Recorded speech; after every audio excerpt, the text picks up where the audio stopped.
नमस्कार दोस्तों, कैसे हैं आप सब। आज हम बात करने वाले हैं कि गेंदे के पौधे में किस तरीके से हम ज़्यादा से ज़्यादा फ्लावरिंग ले सकते हैं। जो अब सीजन आ रहा है दोस्तों, इस सीजन में हम गेंदे के पौधे अपने घर में लाते हैं और बहुत ही अच्छी उसमें फ्लावरिंग होती है। आजकल कई वैरायटी में गेंदे के प्लांट आते हैं, तो आप नर्सरी में अभी इस टाइम पे छोटे छोटे पौध मिलती हैं, उनको ले सकते हैं। वाला जो गेंदा है दोस्तों, इसे जाफरी या फ्रेंच मैरीगोल्ड कहते हैं। इसमें गुच्छों में फ्लावरिंग होती है। साथ ही जो इनके पौधे होते हैं बहुत ही छोटे साइज के होते हैं। जो ये वाली वैरायटी है, इसमें जो पौधे होते हैं थोड़ा सा बड़े होते हैं और काफ़ी बड़ा भी इनमें फूल आता है। जितने भी सीजनल फूल होते हैं उनको आप अगर छोटे पॉट पे भी लगाते हैं तो बहुत अच्छे से ग्रो करते हैं। देखिए, मैंने कई सारे फूलों के पौधे लगाए हैं और बिल्कुल छोटे छोटे जो वेस्ट बॉटल होती हैं उनमें ग्रो कर रहे हैं और बहुत अच्छे से ये ग्रो कर रहे हैं। इसलिए अगर आप गेंदे की ये वाली वैरायटी लगाते हैं तो आप इन्हें 8 से 10 इंच के पॉट पे लगा सकते हैं। 8 से 10 इंच के पॉट में इनकी ग्रोथ बहुत ही अच्छी होती है। अगर आप फ्रेंच मैरीगोल्ड लगाते हैं, जिसे हम जाफरी मैरीगोल्ड भी बोलते हैं, उसे आप 6 इंच के पॉट में भी लगाते हैं तो 6 इंच के पॉट में भी वो प्लांट बहुत अच्छे से ग्रो करता है। तो दोस्तों, अब हम करते हैं इस पौधे की केयर की बात कि इसमें किस तरीके से इसकी हमको देखभाल करनी है। तो जो मेरे ये प्लांट लगे हैं, ये लगे हुए हैं 5 इंच के पॉट पे और कुछ टाइम बाद मैं इनको अभी 8 इंच के पॉट पे लगा दूंगी। और जो ये वाले प्लांट लगे हैं, ये लगे हैं 8 इंच के पॉट में और इनकी ग्रोथ देखिए बहुत ही अच्छी है कि मैंने ये चारों प्लांट साथ ही लगाए थे। इसलिए जो प्लांट 8 इंच के पॉट में है वो बहुत अच्छे से ग्रो कर रहे हैं। इसलिए जो इसकी बड़ी वैरायटी होती है, इसे आप 8 से 10 इंच के पॉट में लगाएं, ग्रोथ अच्छी होगी। देखिए दोस्तों, जो सबसे छोटा पौधा है इसमें भी फ्लावर बड बनने लगी है। अगर हम चाहें तो इसमें ये फूल खिल जाएगा, लेकिन अभी हमको इसमें फूल नहीं खिलाना है क्योंकि पौधा बहुत ही छोटा है और पौधे की जितनी भी एनर्जी होती है वो फूल खिलाने में लग जाती है और पौधे की ग्रोथ रुक जाती है। तो हमने इस फ्लावर बड को इसमें से हटा दिया है, जिससे पौधे की ग्रोथ अच्छी होगी। और क्योंकि अब जो सीजन आ रहा है सर्दियों का, उसमें अपने आप ही जो हमारा पौधा है हमें कई सारे फूल देगा। ऐसे ही दोस्तों, जो ये बड़ा वाला पौधा है, जब ये छोटा था इसमें भी इसी तरीके से छोटी सी फ्लावर बड बनी थी और मैंने उसे हटा दिया था। जब हमने उस फ्लावर बड को हटाया तो नीचे से और ब्रांचें आई और इसमें और नई नई जो कलियां हैं वो बनने लगी। इसलिए जब आपका मैरीगोल्ड का बहुत छोटा पौधा होता है, जैसे 5 से 6 इंच का, और उसमें फ्लावर बड बनने लग जाती है, तो आप उसको उसमें से हटा दें। और वैसे तो दोस्तों, जो ये वाली वैरायटी होती है इसमें फ्लावर बड बहुत जल्दी बनने लग जाती है। जो ये वाली वैरायटी होती है, हमें इसमें सिर्फ एक बार ही पिंचिंग करने की ज़रूरत होती है, बार बार इस वैरायटी में पिंचिंग नहीं की जाती। लेकिन जो जाफरी मैरीगोल्ड होता है, फ्रेंच मैरीगोल्ड होता है, ये वाली वैरायटी, इसमें हम टाइम टाइम पे पिंचिंग कर सकते हैं। इसमें हम टाइम टाइम पे जब पिंचिंग करते हैं तो इसमें नई नई ब्रांचें आती हैं और बहुत अच्छी फ्लावरिंग होती है। तो इस चीज़ का हमें ध्यान रखना है। अब हम बात करते हैं कि इसको सनलाइट कितनी चाहिए। भी फूलों वाले पौधे होते हैं, इन्हें आपको कम से कम 5 से 6 घंटे की धूप में रखना होता है। 5 से 6 घंटे की जब इन्हें धूप मिलती है तो इनमें बहुत अच्छी फ्लावरिंग होती है। साथ ही जो पौधा होता है वो भी काफ़ी ज़्यादा स्वस्थ होता है। इसलिए 5 से 6 घंटे की धूप में रखें। कई सारे लोग कहते हैं कि जो हमारा गेंदे का पौधा है उसकी ग्रोथ बहुत अच्छी हो रही है, उसकी पत्तियां काफ़ी ज़्यादा हेल्दी हैं, लेकिन उसमें फ्लावरिंग नहीं हो रही। तो उसमें फ्लावरिंग ना होने का एक ही कारण है, अगर आपने उसे अच्छी धूप में नहीं रखा है तो पौधे में फ्लावरिंग नहीं होगी।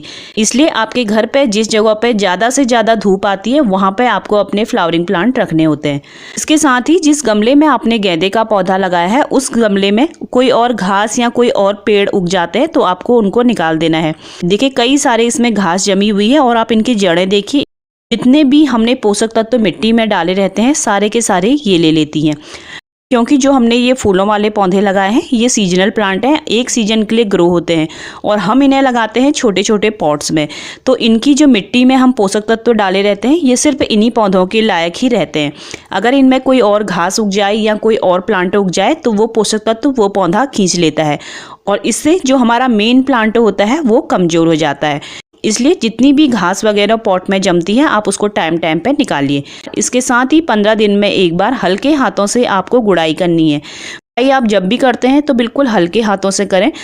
अगर गमलों में पौधे लगे हैं तो आप पुराने चाकू से या पुराना कोई चम्मच है उससे गुड़ाई करके देखिए, बहुत अच्छे से गुड़ाई होती है। और गुड़ाई करने से सबसे मेन फ़ायदा ये होता है, जो मिट्टी होती है काफ़ी ज़्यादा सॉफ्ट बनती है, जिससे जो पौधे की जड़ें होती हैं उसको फैलने के लिए जगह मिलती है। इसके साथ ही एक चीज़ का और ध्यान रखें, टाइम टाइम पे अपने पौधे को चेक करते रहें, क्योंकि इसमें होता है इंसेक्ट अटैक। कभी कभी आप देखेंगे तो इसमें मिलीबग्स भी लग जाती है, इसमें कई और तरीके के इंसेक्ट भी लग जाते हैं। एक इंसेक्ट इसमें ऐसा लगता है दोस्तों जो बिल्कुल मकड़ी के जाल की तरह फैल जाता है। इसलिए आपके पौधे में कोई इंसेक्ट लगे हों या ना लगे हों, आप 10 दिन में एक बार 1 लीटर पानी में आप 2-3 बूंदें हैंड वॉश की मिक्स करके अपने पौधे पे स्प्रे कर सकते हैं, जिससे आपका पौधा बीमारियों से बचे रहें। और अगर आपके पास नीम ऑयल है तो आप नीम ऑयल का स्प्रे कर सकते हैं।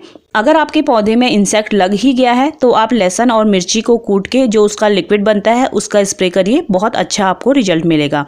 नेक्स्ट बात हम करते हैं वाटरिंग की, कि इस पौधे को कितनी पानी की ज़रूरत होती है। गेंदे के पौधे को दोस्तों हल्की सी मॉइस्ट मिट्टी पसंद है। अगर आप मिट्टी को बहुत ज़्यादा सूखा रखेंगे तो पौधा बिल्कुल मुरझाया सा हो जाएगा। मिट्टी हल्की सी नम होनी चाहिए, जब आप छुएं तो बिल्कुल वो हल्की सी नम आपको महसूस होनी चाहिए। ये देखिए, इस तरीके की मिट्टी होनी चाहिए, हल्की सी उसमें नमी। मिट्टी ऐसी भी नहीं होनी चाहिए कि बिल्कुल चिपचिपी और पानी से भरी हुई। ये देखिए, अगर इस तरीके की गमले की मिट्टी है, हमेशा इस तरीके से चिपचिपी सी रहेगी तो जो पौधे की जड़ें हैं वो गलने लगेंगी। तो मिट्टी इस तरीके से गीली नहीं होनी चाहिए, मिट्टी होनी चाहिए इस तरीके से बिल्कुल हल्की सी मॉइस्ट, जैसे मेरे ये गमलों की है। आप गेंदे के पौधे को किसी भी तरह की मिट्टी में उगा सकते हैं, बस ध्यान रहे अगर आप गमले में उगा रहे हैं तो पॉट का जो ड्रेनेज होल है वो अच्छा बना रहे, जो गमले में पानी ना रुके। अगर गमले में पानी रुकता है तो ज़्यादा नमी के कारण पौधे की जड़ें सड़ जाती है। अच्छी मिट्टी बनाने के लिए आप 50% इसमें नॉर्मल जो भी आपके गार्डन की मिट्टी है वो ले सकते हैं। 30% आप इसमें गोबर की खाद, वर्मी कंपोस्ट या फिर किचन कंपोस्ट कुछ भी ले सकते हैं, और 20% आप ले सकते हैं रेत। इस तरीके की मिट्टी में ये पौधा बहुत अच्छे से ग्रो करता है। जब आप पौधा लगाएं तो उस समय आप 30% इसमें सूखी जो सॉलिड खाद होती है वो डाल दें, और उसके बाद आपको डालनी होती है लिक्विड खाद। लिक्विड खाद आप टाइम टाइम पे 10-10 दिन में बदल बदल के डालेंगे तो आपका पौधा बहुत अच्छे से ग्रो करेगा।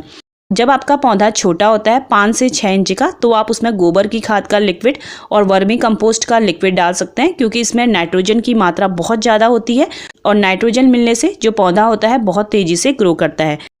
और जब आपका पौधा थोड़ा और बड़ा हो जाता है, जब आपको लगता है कि अब कुछ टाइम बाद इसमें फ्लावर बर्ड बनने लगेंगी, तब आपको देनी होती है इसमें फास्फोरस और पोटेशियम से भरपूर खादें। तो अभी तो मैंने इसके लिए बनाया है ये फर्टिलाइज़र। ये फर्टिलाइज़र इसमें बहुत अच्छा काम करता है, और मैं अपने पौधों को टाइम टाइम पे बदल बदल के अलग अलग खाद देती हूँ। अभी मैं दे रही हूँ मस्टर्ड केक फर्टिलाइज़र, जिसे हम सरसों की खली के नाम से जानते हैं। ये देखिए दोस्तों, ये मैंने पहले से ही भिगा के रखा है, और ये काफ़ी ज़्यादा पतला है क्योंकि मैं आधे पौधों को अपने दे चुकी हूँ, और इसको अभी मेरे पौधे छोटे हैं तो मैं इसको और ज़्यादा पतला कर रही हूँ। मस्टर्ड केक फर्टिलाइज़र जितना ज़्यादा पतला हो सके उतना ज़्यादा पतला हमें अपने पौधों को देना होता है। आप 1 हिस्सा सरसों की खली का लिक्विड ले सकते हैं और उसमें 5 गुना पानी मिला सकते हैं। जितने भी मेरे फ्लावरिंग प्लांट हैं मैं उनको ये दे रही हूँ, और अभी मैं इसको ये फर्टिलाइज़र दे रही हूँ, और 10 दिन बाद मैं इसमें कुछ और डालूंगी, जिससे हमारे पौधों में जितनी भी कमी है वो दूर हो जाती है। दोस्तों, जितने भी हम लिक्विड फर्टिलाइजर अलग अलग देते हैं उनमें हर किसी में जो न्यूट्रिशन वैल्यू होती है वो अलग अलग होती है। अगर आप टाइम टाइम में अलग अलग फर्टिलाइजर अपने पौधे को देते हैं तो उनकी ग्रोथ भी अच्छी होती है, और जितनी पौधे में कमी होती है वो सब की सब दूर हो जाती है।